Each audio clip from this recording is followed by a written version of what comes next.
One. Hey, this is Mazzy, and welcome. And this is kind of a fun, unusual video for me. In a way, it's an interview, and we're going to have a back and forth conversation. And I'm here with Jenn Eugenio, and she is a massive Black Sabbath fan. And if you follow Instagram or Women in Vinyl, who she's the spearhead of, and she'll talk about that in a little bit. You know who she is, especially her Instagram and these pictures of her with, I don't know if it's hundreds or thousands of Black Sabbath variations, albums and things. And as a collector myself in the Beatle realm, those of you who know me, I appreciate this obsession and this collecting thing. So I'm going to introduce Jenn right now, and she's going to tell a little bit about herself and her Black Sabbath fetish in a way, maybe. And about Women in Music organization. And she also works for Furnace where's Furnace again? Virginia? Yeah. Right. It's a pressing plant. So without further ado, here's Jenn. Welcome. Appreciate it. Finally made it happen. So yeah, like you said, I work at Furnace. I'm the sales and customer experience manager there. And I've been working there since 2018. But I've been collecting records forever. And yeah, definitely have some Black Sabbath to show. As far as Women in Vinyl, I started that as well in 2018. It actually started through an Instagram meme that was going around. It was of a 1950s couple, and the guy is holding a record and he's talking about some crazy variant that it is. And his wife is knitting and saying that she doesn't care. And every single person, I swear, on the internet reposted this thing, and it was making me insane because my husband and I, like, we're both the guy in that, as you'll see here momentarily. I've seen some of your collection, and it's obscene in a wonderfully beautiful way, I think. I mean, and I am the person that is like, why, and so seeing that, it started to really bother me that people were not understanding that the way the woman was being portrayed just wasn't right. And working at the pressing plant in the time, Furnace in particular has a lot of women in leadership roles, but other companies and people that we worked with, there were a lot of women behind the scenes doing amazing things. And so I wanted to create a place to showcase these women and empower them for all that they're doing that may not get recognized. And with that, it was sort of to empower women, LGBTQ plus and minority women in the industry, to help educate, demystify and diversify the vinyl community. And so it started as a blog online community where I shared profiles of what women were doing. And it's grown now into a 501c3 nonprofit. We have a bunch of really cool stuff in the works, bunch of resources, blog, and then we also have the podcast that comes out every 2 weeks. So we're really hoping to get the education out there and get girls started in all of this sooner. I feel like if I had known that there was really cool stuff I could have done, maybe I would have loved math more. I don't know, What's great about that, I've followed Women in Music because the way I met Jenn was through my friend Amanda. Those of you who follow my channel know her as the archivist, and she is one of the most passionate women that I've ever met into records, record collecting, into music, a variety of genres. And I've known her 17 years now, and have seen her grow into these interests in different genres. And we all get turned on, and we like things, we don't like things, whatever.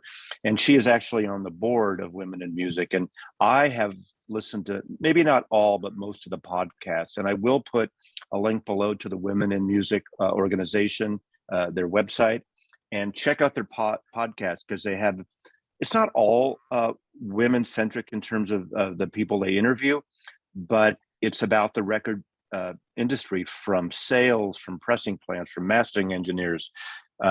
We kind of I introduced them to a woman who I really love, who used to be at Warner Brothers Records and A&M, who's a designer at Smog Design and who designs album covers, amazing album covers. And so it's a really great outlet to listen to things. And Jenn and Robin, who's also on the board, I think you do all or most of the interviews, right? Yeah, Robin is the sole female lathe cutter in Canada.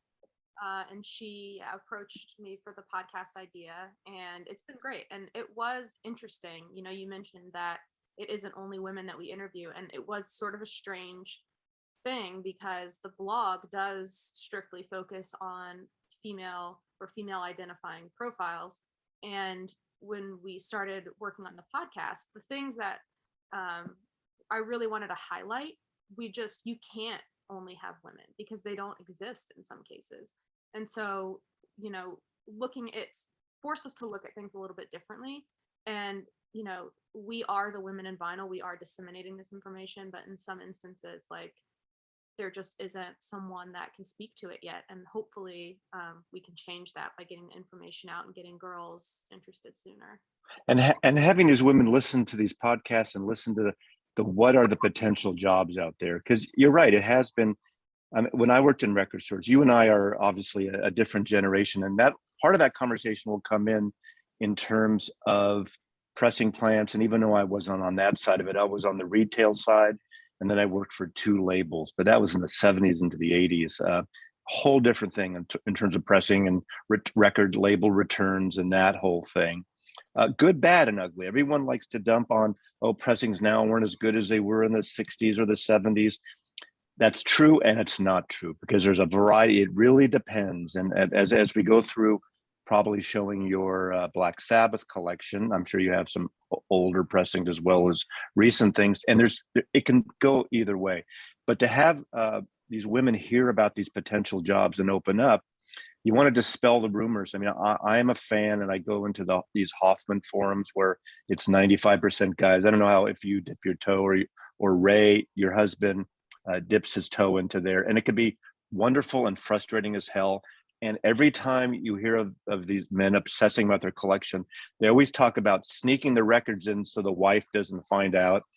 I know you can roll your eyes when we cut to you there, because you got to do that again. Or, you know, we have to have my dedicated room downstairs because nobody wants to hear my Sonic Youth record or my Led Zeppelin record or my Beatles record for the 25th time. So how do you react to that? I mean, it just makes me crazy. It really does. And because again, like, that's me. Like, I started collecting all of these versions of Black Sabbath because I wanted to learn more about them. I mean, these records, my husband and I have a shared collection. When we were looking for to buy a house, I mean, that was like the big thing, was where can we fit all of our records? And so, you know, I don't understand why a woman wouldn't be interested or care about records, or why that's the stereotype anyway. It doesn't matter. Like, if she doesn't, that's fine. But there's also guys that probably have wives that are in the opposite position. That good point there, but it has been an unequal balance in that. That's why I think it's great that Women in Vinyl, this organization, is trying to at least introduce people to that. And you can get into all this conversation of why, like I was playing. Actually, the Archivist was over. We were playing some John Coltrane records, and she loves John Coltrane now. But there is that soprano sax squeaky period of John Coltrane that I find that when I play for some women friends of mine, that high pitched sound kind of is irritating. And you could say that about noise bands, I guess. So that's a rarity. So why don't we jump in and start with your Black Sabbath, and we'll see how this conversation goes with pressings when appropriate. I'd love to see it. Everyone's dying to see Black Sabbath because they know all I have are 3 lonely reissue Black Sabbath records, because in 1995, I purged a third of my collection, of my record collection. I had 6,000 albums by that point from the record times. I purged a third of them thinking, oh, the better CD format is going to win out. I don't really care about these records anymore. CDs are perfect. Little did I know. And that was that. And I did have I think 4 or 5 albums by Black Sabbath. And as I said to you in our preview when we discussed last week, I did see them in '72 at Winterland as a headliner with Yes opening up. And to be honest with you, I'll admit it here, I went to see Yes. And I'm not a big prog head, but that was a nice period of Yes. But I love Black Sabbath, and I love that Ozzy Osbourne's favorite band are the Beatles. And that video that's around YouTube when he meets Paul McCartney for the first time is so precious. So let's get on with this. Perfect link, right? Because you're a huge Beatles fan. I'm a huge Black Sabbath fan, and I will preface by saying that the stuff I pulled is really just concentrating on the first 4 albums, but my period of Black Sabbath is Ozzy. I like Dio. I think Dio is a powerful musician on his own. But to me, Black Sabbath is the original members. And I know that there will probably be hate comments about this, but There's always hate comments. So just, you got to roll with that. I've learned that. yeah, I mean, like, I don't know. I think that those guys and the situation that they were in back then created this whole new sound that has spawned so much other music within like the doom genre by downtuning the guitar and creating all of this what we consider stoner rock or doom. And that is the vein of music that I really love. And so what started all of this was I had Black Sabbath in my collection, and Ray, my husband, was working at a record store, and the Vertigo version, it was a German version, came in. And I have it here. So it. And I noticed that it sounded different from the Warner Brothers version that I had. And I was also curious as to why some of the covers were different. And so that then spawned what has become where I have 50 versions of Master of Reality. I thought I was crazy with my I love it. I love it. I'm not laughing at you. I'm laughing with you because I love this. Oh my God. 50. Like, I think it was maybe a year or two ago, I started an account called Mistress of Reality on Instagram. And I am digging into why. Like, how did this happen? Especially because working at a pressing plant and knowing how everything works, the fact that so many covers changed and so many labels changed and how many different labels pressed it, it was strange to me. I couldn't figure out like why this was happening. I mean, so for example, another one that I have, well, I guess, so this is interesting. So this is the Japanese one, and this sort of ties in a cover difference, but it also ties in sound. So this is one of the best sounding, I think, variants that I have. Now, was this original from, what is it, 70? Is that 71 that came out? This is 71. It's actually, so Right. this was printed black and white because it was actually cost savings. But the jacket is a case wrapped jacket, which nowadays would be much more expensive. So I'm not sure if back then the price would have been different in order to save for that. But the other interesting thing with this that I found was that supposedly the Japanese variants at this time were made with virgin vinyl, which technically regrind, it doesn't really change the sound of your record at all. But the fact that during the, there was an oil embargo. And so Europe and the US were using more regrind. And so maybe, I don't know if that really would have made any difference considering regrind doesn't change the sound. You know, that's an interesting thing because I was there in 71. I mean, in terms of the oil embargo and that whole thing. And I was such into records and music. And I started working in record stores in 73, but I knew about labels and everything. Obviously, I didn't know about those variations. And in those days, I don't know anyone that talked about dead wax and variations. We'd get imports, just general, like because the import pressings tended to be better when they came to the US in those days. All the American and German records were not sealed, like shrink wrapped like in America. Importers like Gem, I remember at the time, would do these loose shrink wrap just for the American market because we didn't understand it was that a used record or not. But I did a video recently just talking about that in terms of during an embargo, that I am a fan actually, and they got a bad rap for a long time of Dynaflex records.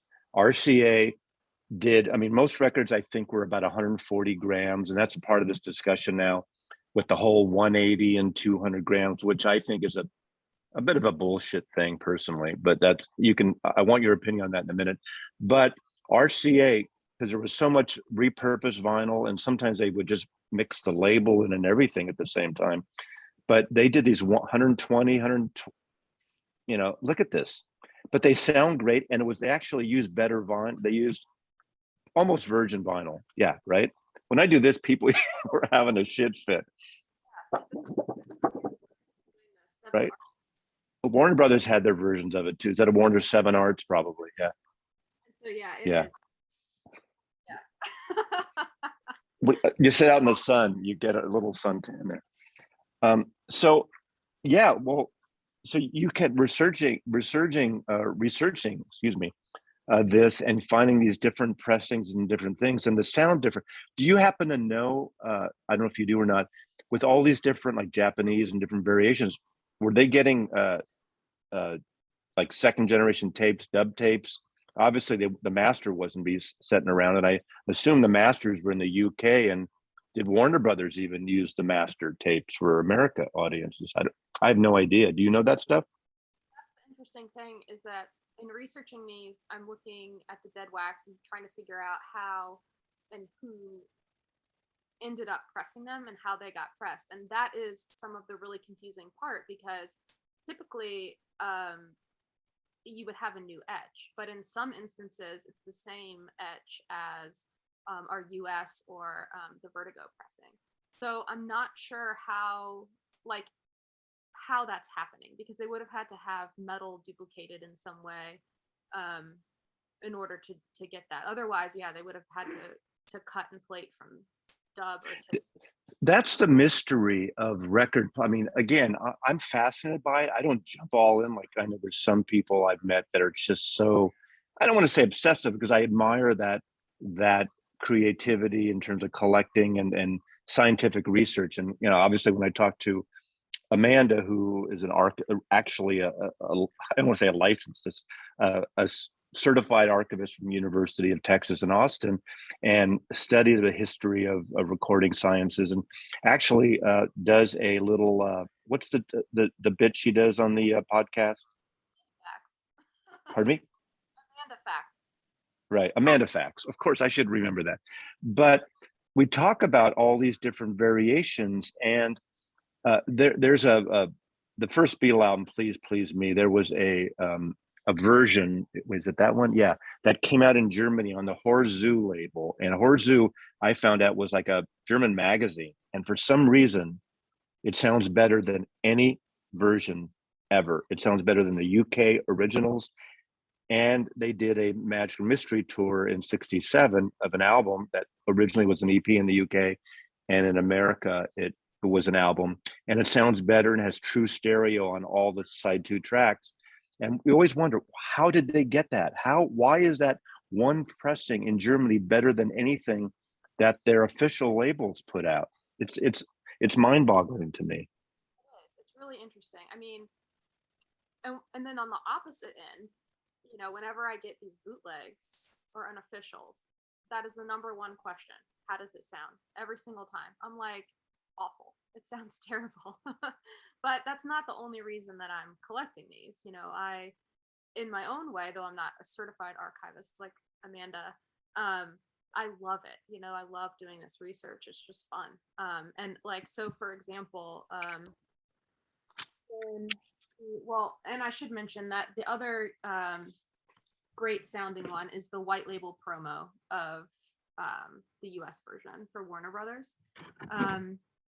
And this is not that one. I have that one, but this one I want to show because interestingly, when this came out in the US, due to a publishing agreement, they had to add more tracks. So, like, I don't know if you'll be able to see here. But so they created like the intro of After Forever, they called the elegy. They created the outro of Children of the Grave is the haunting. And so you'll find some of these where it will appear as if there's extra tracks, but there's not. It's just they, due to the agreement, they had to add extra tracks for marketing purposes. Wow. You know, I'm a big proponent and fan of I think it's 1969, 70, 71 Green Warner Brothers label. They sound so much better than any other Warner Brothers, better than the Palm Tree stuff in most cases. Like for me, it's like the Van Morrison and the Grateful Dead, Working Man's did that 1970, 69, 70 Green label is a sweet spot. And for whatever reason, a lot of the records I've gotten on those sound like wonderful, just wonderful. Yeah, and so I mean, like with this, it's just super strange because you're listening to it, you would expect something different, but it's the exact same record. It just appears to have more tracks. And there was like this one came with a flyer to meet Sabbath. Unfortunately, it didn't come in this one, but and so as I was finding other versions, this is a Taiwanese unofficial bootleg. That's is that their blue period? Right. And so these came in these like cellophane wrapped jackets. But wow.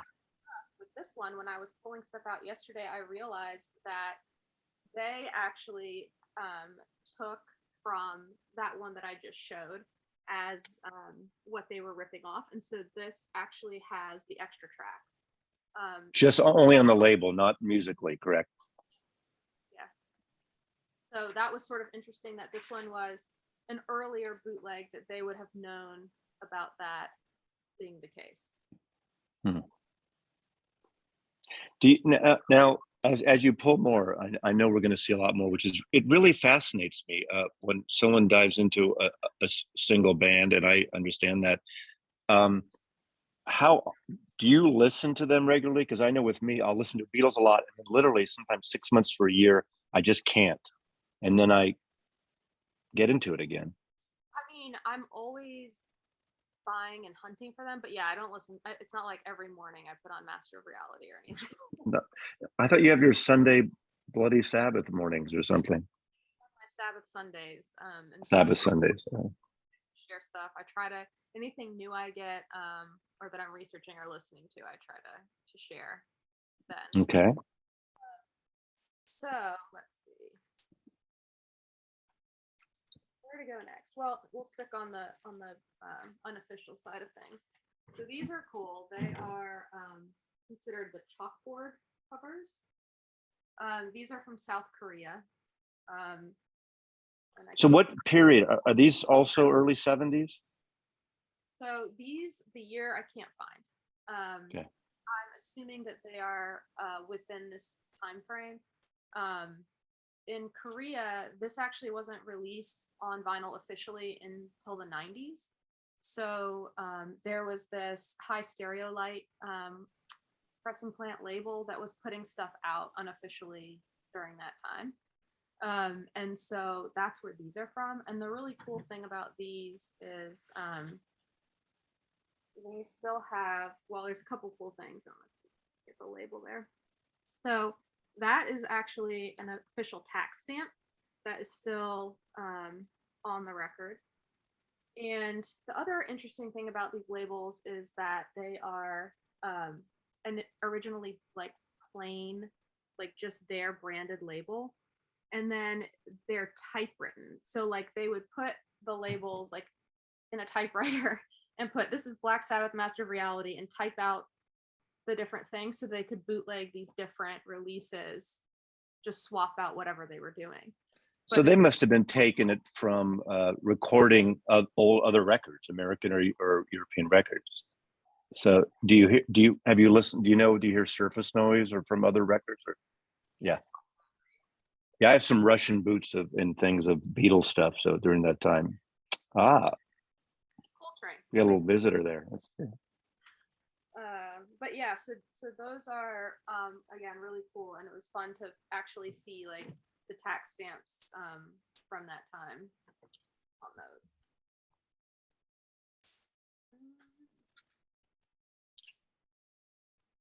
These are also some fun, again, like unofficials. And I will just say here that I don't support bootlegging.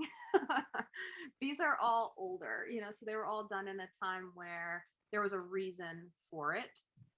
And so while that still may not seem like a good reason to do it, I think the demand and want for the music is really interesting in these having been created.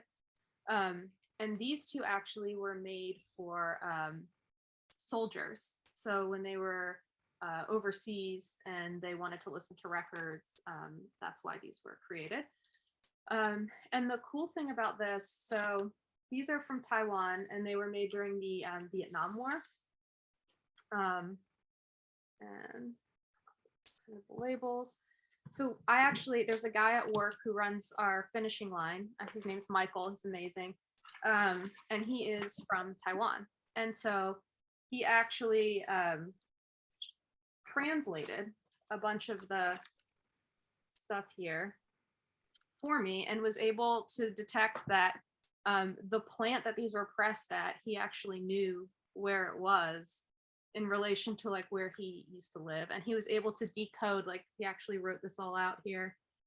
He was able to decode that it was done in 1972 because they take their Republic of China date. So they'll take 1911 and then add to it to get what your date is. And so he was able to decode that these were pressed in 72, which was really cool. You know, the bootleg conversation I've done a few videos on bootlegs. I have not as many as I used to, but a lot of Beatles and Dylan bootlegs and a few other bands. And it's a dilemma. I tend to understand the whole thing. I have a bunch of trademark equality, the pig icons, and I have the Pig's Tail or Pig's book that came out last year, year before, on the whole history of quality. That bootleg company, and goes back to Dylan, Great White Wonder, and the Beatles, Get Back. And to me, those are, there is a market for it, and I get it. And we want the artist to put this stuff out, and they're not counterfeits versus bootlegs. I guess in a way, those would be considered counterfeits over bootlegs because they're not live recordings of things. But I understand it. But you know, as we both know, in the last, I don't know how long, artists like everything from Springsteen to Neil Young Archives to Dylan, obviously, are putting the official bootleg out because people want this music. And some people don't want the archives, and there's a justification for, you know, the artist made this record and we don't need outtakes, we don't need live things. But now we're getting on 50 years of a lot of, like, obviously those albums, and it's a historical thing to a point. Not that I'm sure you would love Black Sabbath to release a lot of live thing, which I don't know if that even is if they have done that. I don't really follow them. So is that a thing? They've been doing outtakes much with their anniversary editions? Yeah, they've been doing a lot of the extras and stuff within those box sets, which has been great. Like they recently did the Paranoid. Actually, it wasn't a live thing, but it was the quadraphonic release. Like they put that back out. So now I'm like, I was asking Graham, like, what do we need to play this? Let's get all the stuff to make this happen so that we can hear it like we're supposed to hear it. So. And it's different than, I guess, 5.1 surround and these Steven Wilson mixes he's doing for prog bands like Jethro Tull and Yes, and of course like XTC and those bands, which is kind of interesting. To me, it's a little bit of novelty. I'll listen to the surround maybe once. I don't even have the setup anymore, but I just like the 2-channel stereo or mono, depending on that. But I'm glad they're doing it. But it's also, I mean, as we go along, I know you're going to show more, but let's talk a little bit about, like, from the pressing plant side.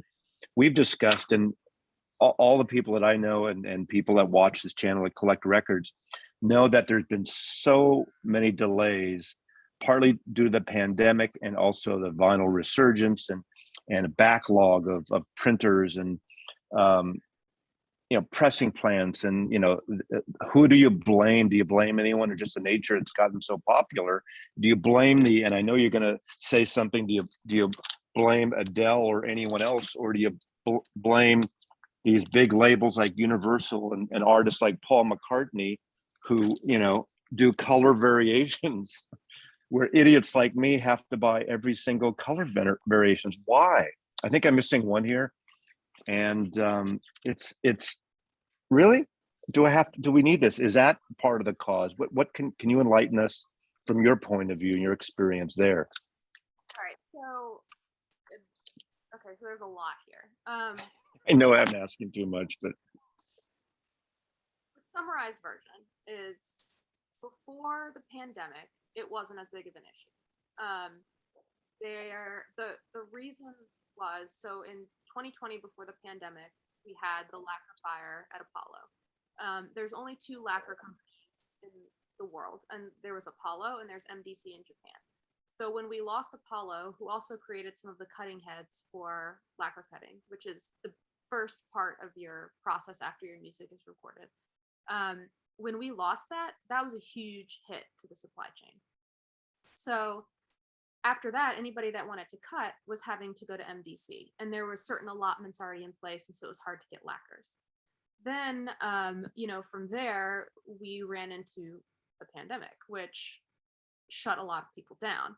And so plants were closing, cutting facilities, plating facilities were closing. So even if you could get something cut, it might be sitting waiting because RTI, Nipro, a lot of these companies that plate for pressing plants couldn't do it because they were home. So then when those started to open back up, there was a backlog immediately. And then we ran into supply chain with PVC. So like when the ship was stuck, that could have had PVC. That's blocking our PVC from coming in. And so that causes a problem. So even if there was the ability to press, we weren't necessarily able to. so you're not. So far you're not blaming Adele, Taylor Swift, or Paul McCartney. No. Because, when everybody talks about Adele, well, and quickly I should mention, like, there is direct to metal mastering as well. So anybody that's listening is like, oh, well, how come that wasn't a thing? Well, direct to metal mastering is only done overseas in Europe. So, and it's not the greatest for all kinds of music. So in the US, the Scientologists have taken all of the direct to metal mastering machines. It's true. The Scientologists. So Tom Cruise and Beck own machines. But I don't know. but yeah, so all of that is sort of what caused supply chain issues. Now, I will say that when you have people doing short runs swapping colors, it does delay things because every single time you have to completely empty a hopper and change the machine over to a new color, that is machine downtime. So it is going to cause some delays. And that's why a lot of plants are raising their minimums for color swaps, or not doing them all together. So yeah, I mean, it does delay things, but not to the extent that people think. And like the whole thing with Adele, I mean, Adele and Taylor Swift, those records, before everybody thought there was a thing, they had already been done. Like it takes a minute for things to get through. And it's not like only one plant was doing it. There were several plants that were pressing it. Major labels, like when they buy into different plants, they're buying capacity. So they have to figure out what they want to fill their capacity with. So it doesn't mean that like, Warner's going to come in to a pressing plant, take over all their machines, and it's all going to be Adele. If that happens, then the pressing plant chose to make that happen, and Warner chose to fill all of that capacity with whatever the release is. It doesn't mean. And so they obviously, if they get to a point, they can swap out. Let's say they buy 60% over the next third quarter of this year. If all of a sudden something comes along, they could bump something, maybe some represses they pull back, and something new they fill in. They don't necessarily get more time just because McCartney wants a 18th color of a record. Yeah, because I mean, like realistically, we have to service all of our customers, just like any other business. So it wouldn't make sense to just completely cut everybody else out one thing on press. And I think that the other thing to note in the conversation around major labels versus small bands and being able to get success is that during this time, a lot of smaller plants did open up to service those bands, and I think that it's just educating everyone on where and who those people are to get it done. Because some plants, like we talked to Karen Kelleher from Gold Rush, and she was talking about on the podcast how during all of this time they really took a look at who their customer base was, and for them it didn't make sense to take on huge runs. For them it made more sense to service the 500,000 piece runs versus 10,000. And she's like a producer facilitator. She brings artists and labels and hooks them up with the various elements of pressing a record and printing a record, right? The owner of Gold Rush Vinyl. Right. Okay. So, all plants have to sort of figure out who their customer base is and what makes sense for them. Yeah, it would be great if the majors would invest in some R&D, research and development, and do some things like that to figure out ways to do things quicker or new ways to do stuff. There's a lot of people talking about green vinyl and various innovations there, but you can't blame Adele and Taylor Swift for it. Okay. Now, let me go a little offshoot because it relates to that with the McCartney and all these people, the color variations. Again, historically with my collection, I mean, back in the 70s and 60s, there were some color variants, but it wasn't anything like now. In fact, except for me with my Beatle collection, like you, I never had multi-pressings of artists. Once in a while, I might have a mono stereo, but until the last 20 years, 15 years, that's when, I might have 5 versions of Kinda Blue, which is maybe not a good example, but only because with super vinyl and super clear vinyl and, all these new fangled, one steps and that whole thing.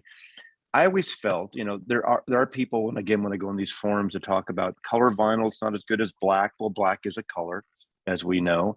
But I've found a colored pressed record is just as good if everything else, the mastering chain and the vinyl is good vinyl.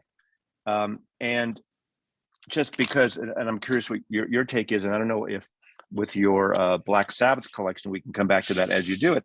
With all these things now, as you said, changing the hopper and changing the colors and all these people that will buy various things because they want something like this, I mean, how do you even request something like this? That is a whole other animal. So Okay, I don't want to confuse you too much if you don't want to go there, but so basically, if you're doing a standard color record, if it's a standard single color, if it's a swirl, anything like that can be automated because all you're doing is dumping color into the hopper, and how they come out is how they come out. When you're is it like spin art where it's a random thing? If it's just like a swirl or a standard color, then yeah, you just throw a mixture in, and whatever comes out is whatever comes out. So if you do like a random color mix, for example. Yeah, so just a color like this, and is it an exact science, or like when you have a client, they don't necessarily get the exact PMS color, right? They'll get something close. And so like that orange is probably just the PVC color that it came in. Got it. That would just be dumped into the machine and pressed. But like if someone wanted like something to look like a candy cane, let's say, and they put white PVC and red PVC, they would just dump that into the machine, and however that swirls together when it's heated up into a puck and pressed, that's how it turns out. But when you get into splatter effect or like the A side, B side, like you just showed, or any of those other kinds of really specialty pressings, half and half, color and color, those are considered hand press. And so those are not done on an automatic machine. Those are done on a semi-automatic machine. So like what actually happens with those is like if you were to do a half and half, you would create 2 separate pucks, literally cut them in half, hand put them in the machine with one label on top and one label on the bottom, and smash them. So they're done. And should that affect the quality of it at all? Yeah, because in those cases, you're piecing things together. So like a splatter, for example, you're creating your puck and you're sprinkling PVC on top like a donut, and then you're smashing that. So, if those aren't heated at the same temperature. Like if the top PVC isn't as hot, it can affect the splatter pattern. So, I mean, the variable of color versus black, 180 gram versus 140 gram, 140 versus 180, there's no difference. I know audiophiles may tell me for that, but I think most of them are coming around. I mean, I think because of the last 10 years or 15 years, they're promoting 180. That seems to be a thing that people seem to want to demand, which to me is ridiculous. I think the 180 is the biggest overblown piece of crap marketing thing. It was in a way to get people back to vinyl from CDs and early streaming times. And it does. I mean, if the mastering is good, everything else is good. I would rather just have a 140. I think it's also a waste of the materials, the environmental side of it. That's a whole other issue, too. and it's so much more expensive to make. And so if I had a client that was a band, and their community and audience was not audiophile, I would absolutely tell them, like, maybe a color would be a better option for you than 180 gram, because if you're going to spend a little extra, make a package that looks really nice versus something that isn't going to have the same actual perceived value, as a 140 180 isn't going to be the same as, like, if your audience is showing something on Instagram, get the cool color and whatever, and showcase Yeah, that. because you don't see the weight on Instagram, and that's where, if you and I both have Instagram feeds where we're showing records day and night, it seems like I don't think we ever sleep. We just show the records we're playing, the 10 records that evening. So let's get back into your collection a little bit. Where do you want to go from here? Well, this was the other one I was just going to show, which is another kind of fun. It was another of the same Taiwanese one that's like of the poster that was in the record, so that's kind of fun. And some of those, I mean, these are like the last two that I showed are kind of people's holy grail. They're really hard to find because they were made in 500 piece increments, and and the covers were just swapped out with whatever they made. So there's Well, all. someone's going to ask in the comments, so I might as well ask you now. What do you consider your rarest couple of Black Sabbath records? Most of the ones that I've just shown. Okay. So hard to find, and they're so individualized because they were unofficial. And Discogs took down all the unofficials, being able to buy and sell, so they're a lot harder to come across. So yeah, I would say those. The other one that I have that is pretty top dollar is the original UK version. So this was actually in the box sleeve. It actually has like. Is it a top loader? No. It's box. I see. Yeah. So right. And it has the original poster. So this one, Nice. it goes for a lot. Now the one that I'm still looking for is okay, everyone listen now out there in the audience. Jenn is going to tell you what she's looking for. And if you reach out to me and have this, I will trade you something and we'll get it to Jenn. Nothing expensive, but for the kindness of your heart, you want to support the children in Virginia and the women in vinyl, and you want to donate your copy of. So it is the Japanese version. So it's this one, but it's with the obi. So it comes with a green obi as the original first press of it. And that's the one that is eluding me, because typically it goes for so much, and it's just an obi. It makes me crazy. And I mean, I'm a huge fan of an obi strip, which is part of why I want it. For anyone that doesn't know, though I'm sure watching this channel you do, this is an obi. So there's obi spines, which go around here, and then there's obi wraps, which wrap around the jacket like this one. And they're in Japanese. They're typically just advertisements, but because the original pressing is, they're from the 70s, so if they survive, it's harder to find and they're more expensive.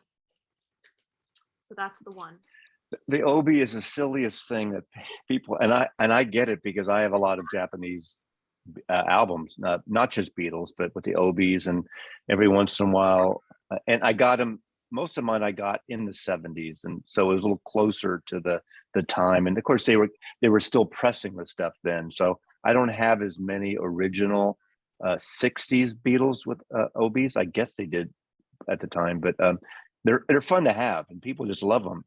There's a whole thing now with like Record Store Day with these kind of recreations of OBs for Record Store Day that some labels have, and it's fun. It's sort of, it seems to me, not necessary, but that's, I guess, not the point of any of this, is it?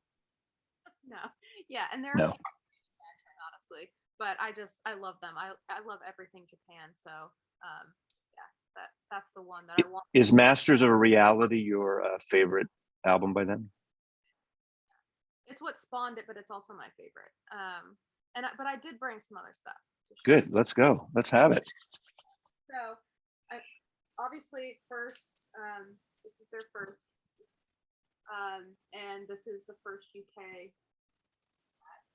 So. So that's a Vertigo. Yeah. And this book, if people don't have it, they should get. Especially if you're like me and you want to know all kinds of stuff about these things. Because so on these labels, it says here like VO6, and I was like, what does VO6 mean? Because this is supposed to be the first pressing, but does that mean that it's some version or something?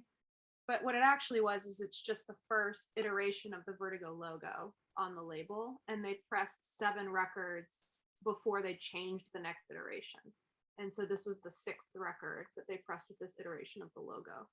So just like interesting, but also when you get into these forums and on Discogs and people are trying to say like, oh no, that's not the first press or this or that, like having some of these resources like the book is really cool. No, I don't follow. I mean, I've been, because of our friend, the archivist, during lockdown, she really got me into adding my collection of Discogs finally. I resisted for so long for a number of reasons. And of course, the first week she said, I'll help you at just the very beginning. So we started with my Beatle wall, and I have a Beatle wall. And we got through 10 records, and it was a mother, because with all the various pressings of all those Beatle albums, obviously, and that's only American. We didn't hit the UK yet. I said, I can't do this. And so we skipped the Beatles.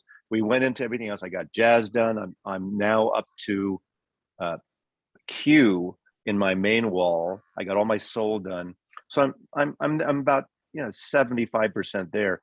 But it is amazing going through this and finding this and keeping up with it and figuring and reading the dead wax. And I'll say to Amanda, I can't read this. I can't this.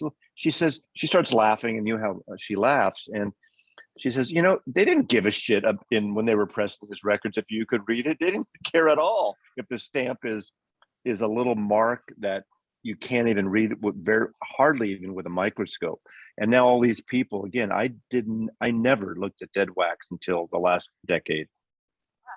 And there's all kinds of stuff. Like I've found and gone down these rabbit holes of people who have gone through all the matrix numbers and all the different mastering engineer signatures and codes and stamps. And, it's a lot, but it's helpful in some instances when I'm trying to uncover these things, especially, like we were talking about before, like, again, working at a pressing plant, it's not like someone can just randomly send you metal for something that's a published, released press, so how are these things getting done? And that is really what's been interesting in trying to uncover, like maybe someone new cut it, maybe they did bootleg it because it's the exact same, signature or whatever as the initial engineer. So well, that whole bootleg conversation is always interesting, because having collected, like, someone gave tapes to someone, and there's a whole thing of John Lennon gave a tape of the White Album or a test pressing of the White Album to Peter Sellers, the actor. They were friends back,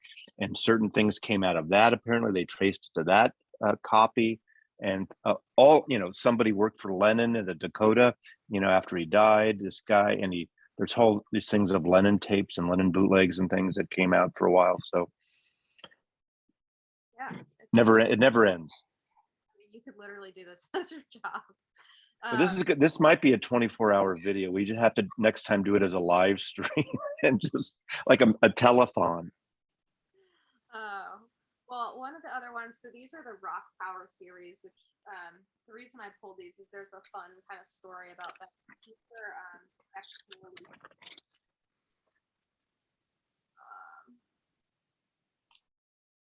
and here's a Paranoid one. And Wow.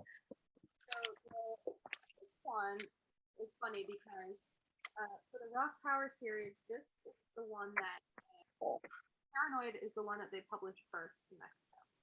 And so this is sort of an interesting, very different cover from what we're used to. This is the regular one. My earbuds, can you speak up a little bit? I don't know if it's my earbuds, but just a little bit. This is a weird cover of it that they did for the Mexican release for the Rock Power. And then this is what we're used to with. Right. So then within this same series, you have the first press, this one, and you'll see that there's like a 2 here. And so that was strange to me. I was like, why does that exist? And it's because when they were putting these out, they actually released Paranoid first, and then they released this one. So even though it's the first record, they put it 2 because it wasn't released. So yeah, like why? You know, that's the kind of thing I just wanted to know about these kind of things. So yeah, and they don't sound great, but they're not bad. That's not the point. I totally get it. That's not the point. I have certain things like I think in the Beatles side, there's a series of Japanese Beatle press from the 70s. They call it the EAS series, EAS. And they don't really sound good. They're great pressings, heavy cardboard stock. They have the Obi, but for whatever reason, I don't know if it's the source material, the way they're mastered, they don't sound very good at all. And then they did a series in the 60s or early 70s on red vinyl, and those actually sound really good. So you just never know. Just because it's, say, from Japan or from Germany, it doesn't mean it's great necessarily.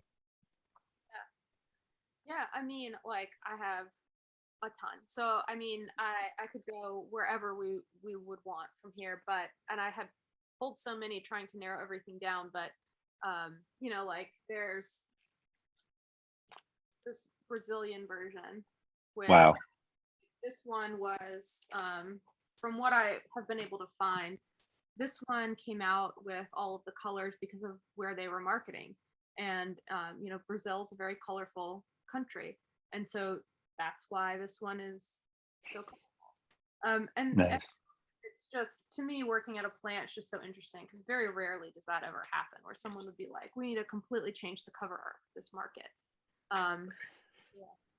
And that's and I also collect different cover variants and artwork and things. Now, do you, as I guess we'll kind of get into this last period maybe here, but let's talk to people out there who maybe like a person like me that doesn't have a lot of Black Sabbath records, and I've gotten some of these. I don't know if they were cut by Bernie Grundman or Chris Bellman. I forgot who did these reissues 5-6 years, whenever they were. Rhino, I think, has a pretty good track record when they do their reissues for the most part. Kevin Gray's done stuff like Van Morrison and all these other artists. Within there are exceptions, and I know I don't know the history, but I've seen the Paranoid box set, and I guess Volume 4 maybe. I don't know if that was boxed yet. I don't know. What would you recommend? And are they doing color variants? Or are they do these special things in addition to the box? If somebody wants to come out right now and get some things, they're not going to spend $300 or $400 for a Vertigo or whatever, or even $100 for a Warner Brothers from the 70s or 80s. What can they expect to find out there that sounds decent, sounds good? They have reissued almost all of the Ozzy era Sabbath. I believe it's 180 gram, but they're all like, because everything's coming up on 50 years. They recorded these like 1970, 1970, 1971, like they were literally back to back to back. So everything is turning 50, and yeah, they reissued them all, and honestly, they sound great. Like, I would say start there, and then once you have a favorite, if you want to be crazy like me, go for it. But the box sets too. I mean, the box sets are great because they have so much other stuff in them as well. So I guess you would say I need to at least get Volume 4. Yes. Okay. I'll put that on my Hanukkah wish list. I like that they actually did recreate the original instead of the palm tree. You know, they recreated the label when it came out. And again, I've said that Rhino has done a pretty good job in their reissue programs, even when they do the Summer of Love or Rocktober or any of those things. They actually are mastered pretty well. And I don't know the history like with Black Sabbath. Are the tapes around? Are they available? I mean, you know, some artists have lost their tapes with that whole Universal fire. I know this is not Universal. This is Warner's. That type of stuff. And I don't know how is Ozzy involved anymore. Maybe not peripherally. I know he's. Yeah, Sharon probably more so. Uh, But yeah, you know, I find that a lot of people when they're doing the reissues are doing the remastering. I think it is sort of a selling point in keeping a little bit of a fresh take on it, especially for people who maybe already have the originals and want a new one. So well, I think you know. I think I've heard on one of the women in vinyl. I can't remember which one, but discussions, and they were talking about that. How maybe it was that woman from UK that was in the conversation. How you know spend a little money and get them mastered well because people just they figure they have a record in some cases. And I know you have to know your audience. And do people care if a certain record sounds good? I mean, I want a record to sound good now. Am I an audiophile? I kind of straddle it. I'm not one of these people that I have to get like now I have to get the super version of Muddy Waters, you know, folk singer or whatever that is. I do it occasionally if it's a record I really like. But she was talking about, you know, a good mastering chain, and a lot of these labels sometimes they just don't want to spend that extra money, even though it might be $500 if that whatever it is. They just don't want to do that, and that's you know I don't even know when you know if you follow Kevin Gray and Bernie Grenman and then Chris Bellman. I don't know when those guys sleep because everything seems to be with the tone poets that Blue Notes put out that Kevin Gray cuts and all these rock things. You see KG at CA on all the. I mean, he must be working like 20 hours a day, 7 days a week on that stuff. amazing coffee bar at Bernie Grumman's studio, I will say. Say that again. Really amazing coffee bar set up Oh there. God, he must have like triple espressos every hour or something. You know. Yeah. Um, well, anything. Go ahead. To that point, yeah, it's really important because like what it comes down to is when we're pressing the record, we're literally just making copies of the record. You know, so like cutting and mastering are so important because there's nothing we can do when it gets to that stage. So, you know, like people talk about different groove depths and all that. It's not true. So it's like if we get a good mastered version of the record, it's a good cut, it's plated well, it should press fine. You know, and that there's nothing that we can do when someone gets a test pressing and they're like, the levels here are weird or whatever. It's like if the tracks are in the right order and it sounds clean, there's no pops, ticks, whatever, that's it. That's all we can fix on the pressing plant side. So I think that's something to keep in mind when people are evaluating what sounds good and what doesn't, is that, like you said, it goes back to those first steps in the process more so than it does the pressing.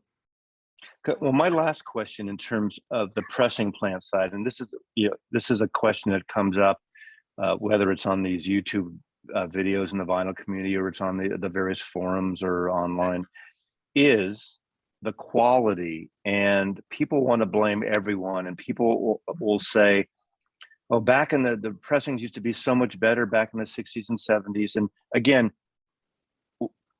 there was some really crappy pressings in the '70s and some amazing pressings. And of course, the quantity was, you know, hundredfold more records they were pressing. And if a record was a hit, they would be churning these things out. And literally, you know, that we've heard the expression of this is different with mastering, but the RL cut of Led Zeppelin 2 is a hot cut, and then all of a sudden they had to take it back, and those are really rare. And usually most of them are funky because people snorted cocaine and rolled their joints on them or something back in the day.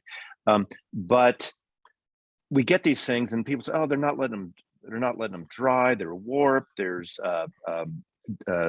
what do you call it? The zipping thing. What do they call it? Yeah. Yeah. and then people will say, okay, we only want things pressed at either Palace or at QRP or at RTI, but I'll just or the place in Rainbow. I can mention that because they're not here anymore, But everyone hated when they pressed those Beatles stereo records, and they were pretty bad, and rushed things out. And then they kind of pulled everything back and said, "Wait a second." And they went and did the mono box, actually, finally, from original master tapes a year later, after they even had test pressings, digital versions. They got so much blowback for a lot of reasons, even to the Michael Fremers of the sound. They did it right, and not everyone can do that right, especially on a box set with all those parts and pieces. What Talk about quality? And I know I'm not going to make it specific to furnace that you work at, but just in general, because I don't think it's any more an issue now than it was then, except the record, when I was in the record business, on the retail side, we could return anything back to the labels and trade it in for other product. Now the labels don't let you return anything, maybe a minimal, especially the record store day and that. Just talk a little bit about this. I know I'm throwing a lot at you, but just in general. Yeah, I mean, quality control standards are definitely important, and everybody should be following them to the best of their abilities. Like making sure that your center is straight and you don't have off center, or making sure that there's no stitching, non-fill. Those are things that I can speak for us. I mean, Ray handles quality control, and he's lead of the press room, and so those are really important to him, especially being someone that buys vinyl himself. He wants to make sure that he's putting out a good product. So yeah, stitching, non-fill, making sure that you're on center, that there's no warping. You should let the records cool. Those are all really important things. It's different though. I mean, different plants do things different ways. So like some presses will sleeve the record immediately into a dust sleeve. Others will go onto a spindle. I've seen some that don't even have a spindle. They just plop on top of each other. So there's all kinds of different things that come into play there, but quality control should still be important to all pressing plants. I think where I usually equate this when I have this conversation is fast fashion, because that's where I come from. I was a designer before I did all of this, and everybody wants things quick and cheap, and so screaming at you to get your stuff out the door. We have this release date. We don't want to move the date. This, blah, blah, blah. And the fans don't understand the process. Like there's a cycle time. It's a machine, right? So like it's going to take as long as it takes to press that record. And when you have all of these other things out of your control, when you're talking about supply chain and all of that, we can only press things so fast. And so if people are screaming and they want things fast, some plants could be sacrificing quality control to get things out the door. And so I think that that's maybe where we all need to understand the process. And what Women in Vinyl is trying to do is like really say, like, understand how this works from all angles. Because as a consumer, if you would rather have a better record, understand it may take a little bit longer to get that. And it may cost you a little more too. Absolutely. Yeah. And so I think that that's the thing, everybody wants like crazy splatter. They want it, yesterday, and, they want it cheap. And it's the same thing as fashion. And it's like, if we're going to start talking about quality and talking about what we want, we have to invest a little bit more in that. Yeah. But see, then, we get to, again, as a collector, I'm also into jazz a lot, and into going back 15 years. Music Matters Jazz was like this label that two guys started, that they licensed Blue Note records, and 45 RPM, the best cuts, mastered by Kevin Gray, pressed by, I think it was RT. I'm not even sure right now. These Stoughton covers, and of course now Blue Note with Joe Harley. I'm amazed that Don was, after putting out these 75 anniversary things about 6-7 years ago, for their anniversary, they were digital, which in itself is not a bad thing. I feel it can be done well, but shitty pressings, shitty covers in a way. I bought the first 2 or 3, and they just were noisy as hell. And he goes to Joe Harley and says, "Do what for us what you did at Music Matters Jazz, and he came up with the Stoughton jackets. And I know there's a backlog in terms of that pressing, and added the things, and really made a record, a 35, now it's a 38 or so dollar record retail. So it's, I mean, list price, so you can get it maybe for $28 to $30. I'm sorry, yeah, $28 to $30 you can get it, and it's great. But then someone else will say, well, wait a second, how I see Kraft or someone else doing a $24, $25 record that looks almost as good. Maybe it's not a gatefold. And then some other artist is putting out a $45 anniversary record that sounds like shit. There's a paper inner sleeve and no poly inner sleeve. How much? Come on, another 10 cents they can't, go for, whatever that is. I don't know what that is. So the consumer gets a little confusing. Back in my day, we could get this, and excuse me. Yeah, no, So truly, I mean, like a case wrap jacket is expensive, and they're phenomenal, and you should definitely, if people don't know, you should watch or look at Stoughton's Instagram and watch how they actually put the jackets together. That costs money. They're doing them by hand, and they're beautiful when they're done. And that anything like that that's bespoke in any way is going to cost more. But if that's what you want as the consumer, then yeah, you have to pay for it. right. So are we like in basically like a 10 to 12 month turnaround time for almost any record right now? Yeah, if you almost anywhere, if you're putting in a record now, it will be for next year. So. Wow. Okay, this is great. We're going to close now. Any last words about Black Sabbath before I close? What's your favorite Black Sabbath song? Oh, that seemed like an impossible question. Okay, that's fine. I won't go with it. Anyway, I love Jenn. Thank you for doing this, and I hope the audience out there was interested in this crossover in terms of subject matter. Women in Vinyl is an important organization. I think it's great that you put this together, and the group of women, and you should check out the podcast. There'll be a link below to their site. This wonderful collection. Can I put a link to your Instagram down there? You have several Instagrams, so we can talk after the fact. You can send me links or whatever. And the idea of pressing, the pressing plant thing, it's a great time for vinyl, and for a lot of people, it's also a frustrating time for vinyl, and it's gotten expensive like everything else is in the world. And but we love our records, and I'm not going to stop. I've been doing this for many years. No, don't stop. Okay, thank you, Jenn. Mazzy loves you. Thanks, Jenn. Any last thing? Want to say goodbye to everybody? I mean, check out Women in Vinyl. Say hi on Instagram. Always happy to talk records. And thank you for having me.